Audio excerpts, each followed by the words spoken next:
మెదక్ జిల్లా మాసాయిపేట మండల కేంద్రంలోని జిల్లా పరిషత్ ఉన్నత పాఠశాల వద్ద స్టాక్ బాల్ జిల్లా స్థాయి క్రీడా పోటీలు నిర్వహించారు.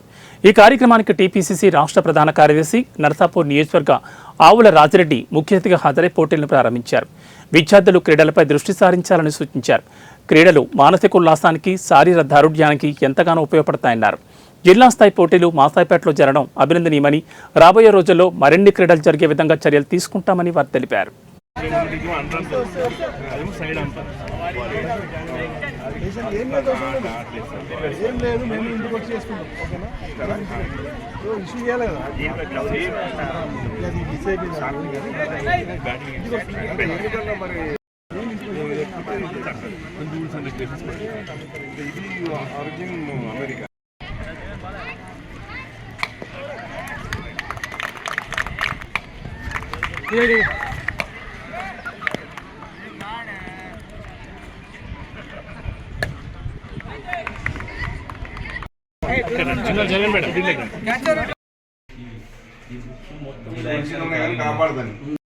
జిల్లా స్థాయిలో చాలా పోటీపడి పాఠశాలలు ఇప్పటికి గుర్తుంది.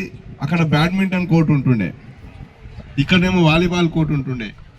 ఇవన్నీ కొత్త బిల్డింగ్స్. ఇవన్నీ అప్పుడు మాకంటే ముందు జనరేషన్ అంటే మా ఫాదరు వాళ్ళ ఆ జనరేషన్లో అక్కడ బ్యాడ్మింటన్ ఆడడం కూడా మేము చూసినాం మా చిన్నప్పుడు.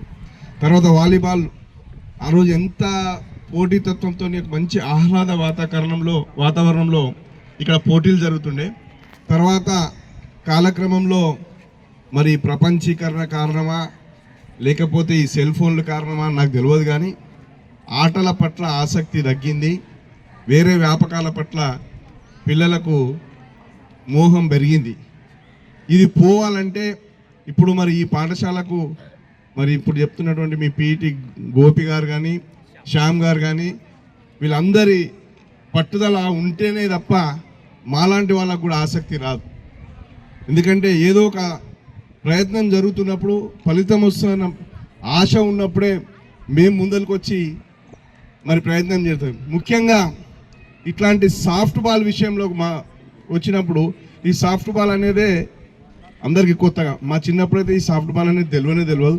ఈ మధ్య కూడా బేస్బాల్, అమెరికన్కి సంబంధించిన బేస్బాల్ గురించి తెలుసు, కానీ అది కూడా తర్వాతనే తెలుసు. మాకు తెలిసింది ఆ రోజుల్లో వాలీబాల్, ఖోఖో మరి ఇట్లాంటి గేమ్స్ మేము చూసినాం. బ్యాడ్మింటన్ తర్వాత క్రమంలో మళ్ళీ మేము చిన్నప్పుడు 80sలో మళ్ళీ క్రికెట్ అనేది స్టార్ట్ అయింది.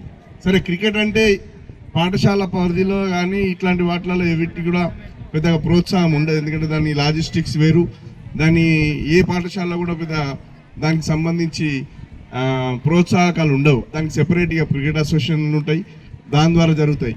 కానీ పాఠశాలలో ఉండే ఆటలు మాత్రం ఈ ఆటలే ఆడేవాళ్ళం. మరి ఈరోజు మరి దీనికి ఉన్నటువంటి చరిత్ర, దీనికి ఎట్లా మన ఇండియాలో ప్రోత్సాహం లభిస్తుంది, ఈ ఆట పట్ల ఎట్లా ఆసక్తి పెరుగుతుంది, దానికి ప్రభుత్వ పరంగా ఎలాంటి మరి ప్రోత్సాహాలు ఇస్తున్నారు, మరి పిల్లల్లో అలాంటి ఆసక్తి పెరుగుతుందా లేదా అన్న విషయాల పట్ల మాకు కూడా అవగాహన లేదు. కానీ ఎక్కడైనా అని ఏదైనా ఎదుగుదల జరగాలంటే ఎక్కడి నుంచి ఒక దగ్గరికి వెళ్ళి స్టార్ట్ కావాలి. మరి ఈ ప్రాంతంలో మాసాయిపేటకి వెళ్ళి స్టార్ట్ అయ్యి మరి మాసాయిపేట పాఠశాల నుంచే మరి ఈ ఆటకు ప్రోత్సాహం లభించి రేపు కూడా చరిత్రలో మాసాయిపేట సాఫ్ట్ బాల్కు కేంద్ర బిందువుగా అయితే అత్యంత సంతోషపడే వ్యక్తుల్లో నేనొకని.